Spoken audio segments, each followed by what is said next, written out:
Nam Phương Việt, tạo dựng niềm tin. Have you ever wondered how an automobile assembly line is controlled?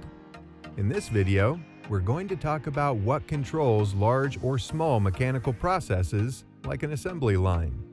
That device is called a control panel. Think of a control panel like the human body. Inside our bodies, we have vital organs that control and monitor our surroundings. Similarly, a control panel is a metal box which contains important electrical devices that control and monitor a mechanical process electrically. Let's get started. First, let's talk about the enclosure, the metal box that contains all of the electrical devices of the control panel. Enclosures are often aluminum or stainless steel, and the size will vary based on the size of the process. A control panel enclosure can have multiple sections. Each section will have an access door. The size of the enclosure is commonly referred to by the number of doors the enclosure has. Each enclosure will have an electrical safety rating designated by UL, the Underwriters Laboratories, who governs electrical safety. They will also have an IP rating, or NEMA classification, which designates the enclosure to be indoor or outdoor, waterproof or water-resistant, suitable for hazardous conditions, dust-proof, or explosion-proof. Now, let's go inside the enclosure and talk about the non-electrical components that make up the control panel. First, let's talk about the back panel of the enclosure. The back panel is a sheet of metal that is mounted on the inside of the enclosure that allows us to drill mounting holes for different devices, which leads us to our next component, DIN rails. A DIN rail is a metal rail with a standard width used for mounting electrical devices inside. The next component inside the control panel is wiring duct.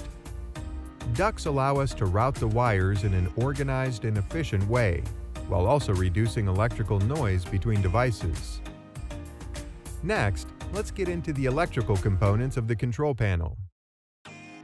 The main circuit breaker is where the power comes into the control panel for all of the devices. This circuit breaker generally has a disconnect on the outside of the panel that allows us to shut off the power. Always remember the top side of the circuit breaker will still have power. The power that comes into the panel can be anywhere from 480 volts to as low as 120 volts. After the power comes into the panel from the main circuit breaker, the power will be run into a surge arrestor. A surge arrestor is a device that protects all of the electrical equipment inside the control panel from electrical surges or overvoltage. An electrical surge can come from a lightning strike or utility power surge. The power can be connected into a transformer that switches the power down in order to power smaller devices. If the incoming power is above 120 volts, a transformer is generally used. If the power is 120 volts, a power supply can be used to step the power down to 24 volts. Now that the control panel has incoming power from the main circuit breaker and power distributed by a transformer or power supply, the different voltages can be wired into terminal blocks for even more routing of power throughout the control panel.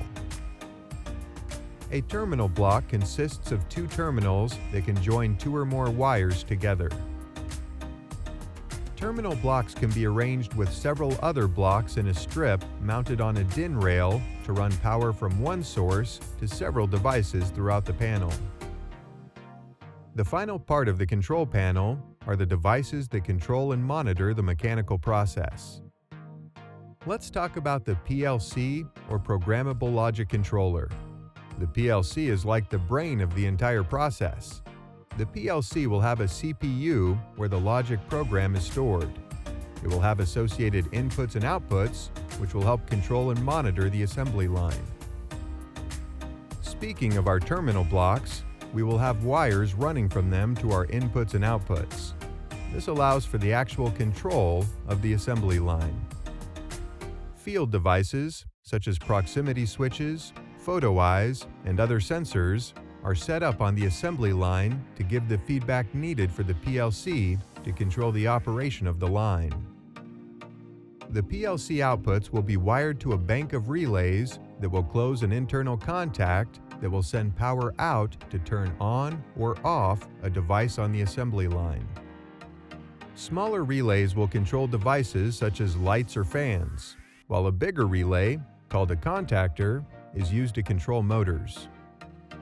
We will also have a network switch located somewhere near the PLC. This will be powered with 24 volts, and it will be the hub for our communication to and from the PLC to network-compatible devices on the assembly line. One of those devices is our Human-Machine Interface, or HMI.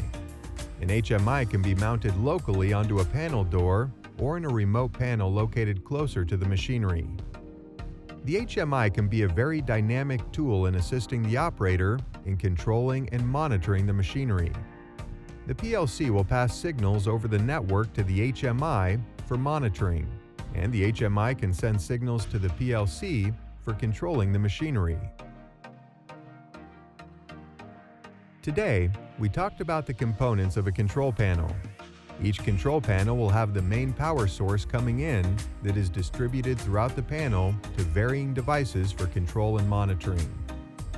Control panels will come in different sizes, but they all have similar devices that we talked about today.